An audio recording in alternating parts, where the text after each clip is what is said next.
On our Friday briefing, we're joined by Eddie Teare, the Treasury Minister. You're going back to the NI fund again. I mean, this is something you've definitely been leading forward for some time now. More bad news?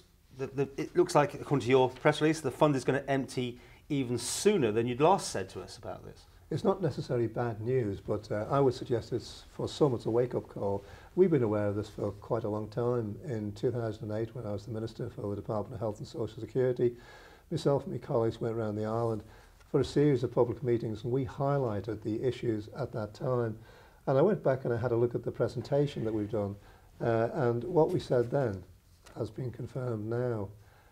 We've had this latest update of the financial position of the National Health Insurance Fund, which is prepared by the UK Government Actuarial Service. And despite the raising of the pension age, what we're seeing is that the fund is going to, in effect, be exhausted or run out 5 years earlier than the previous report indicated. Let's make this as simple as possible for me, if nobody else. Surely the idea of making the pensions pay out later, making it work longer, was to put more money going into this pot. How can it be running out then if you make people work longer? Well, there's two major impacts which are brought in by the UK government over the last 5 years. The first is how the pensions are increased, and they brought in the so-called triple lock.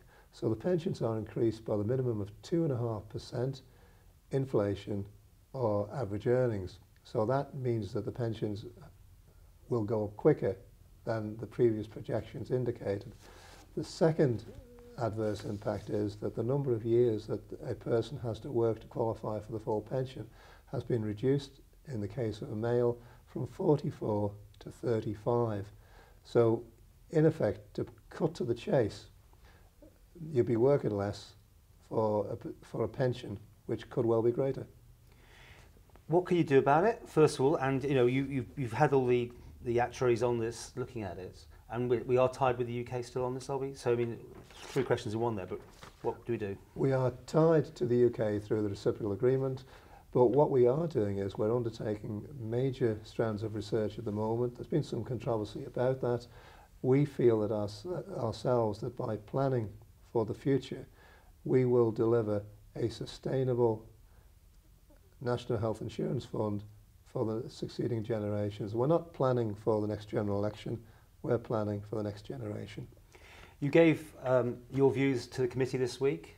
You were brought before Alf Cannon and Brenda Cannell, who had their opinions aired, yeah. And you were quite forthright about them here in this room just the other week. Any lessons learned for us on that, what you said? I mean, you said everything was okay, but have you thought again about it? No, I'm comfortable with the general direction. We're not ducking and diving. We're not avoiding this issue that's been once again highlighted by this latest government actuarial report. We will deal with these issues. This is a government of action, not activity.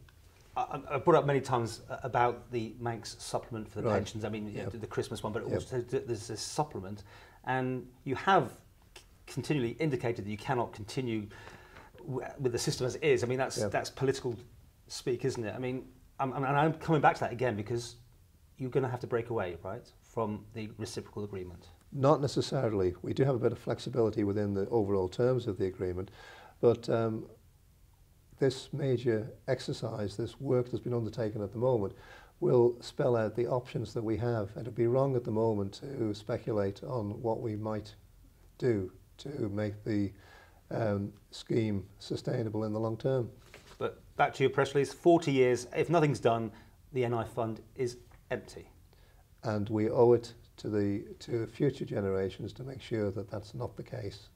And you are prepared, obviously by the sounds that you are taking this on board, but you've got to take Tynwald with you on any changes. Are you comfortable with that? Well, I'm comfortable that we are prepared to take difficult decisions. We don't control Tynwald. It's not right that we would, but I'm sure that backed with the information we come forward, we'll put forward a well-reasoned, valid case for change, because one thing is certain, that no change is not an option.